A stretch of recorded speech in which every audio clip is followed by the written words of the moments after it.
So today we're at the CIS Ontario Connects Unconference at the Bank of Montreal Institute for Learning. We had over 150 people here from over 33 different schools in the CIS Ontario sort of area, and we also had 3 additional schools too. And I think that speaks to the urgency, importance, or interest in AI in education.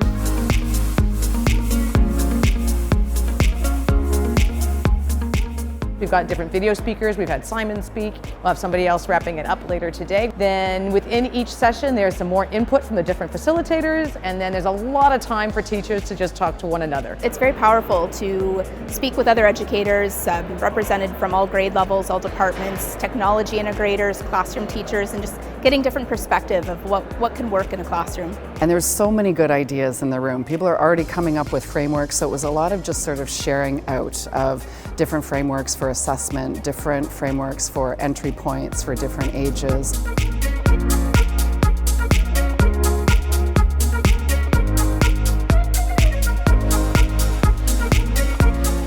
Yeah, so we've been doing a research project into understanding the intersection of artificial intelligence and education in Toronto. So for my keynote, I was just sharing some survey results. We've been talking to educators across the province for the last few months, so we wanted to share how educators are feeling, how they're thinking about using AI, and we just wanted to sort of share just like a general understanding of how the technology works, what some of the limitations are, what it's good for, what it's probably not so good for, and just bring everybody up to a kind of intermediate level to understand AI.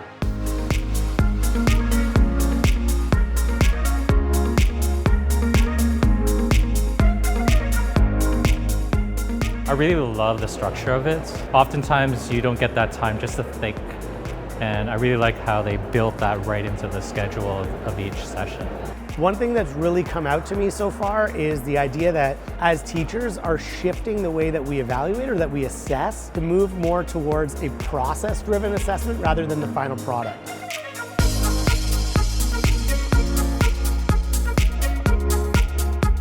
Really having meaningful conversations between different schools about what we're going to do with this technology, how we're going to use it ethically and thoughtfully and effectively, how we're going to maintain our voice in our communications and not just outsource our writing communication to generative AI tools.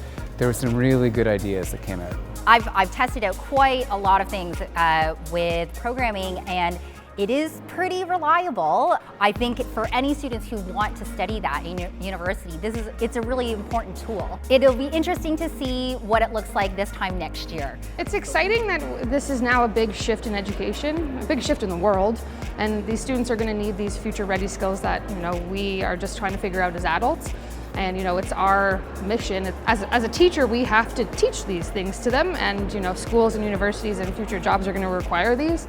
I think what comes out of this is a community of practitioners. They've learned a little bit, they've experimented today a little bit, and then Mike Healy from Trinity College School gave us a lot to think about in the future, where it's all going. And so now they have this sort of theory of change is learn, experiment, and now innovate.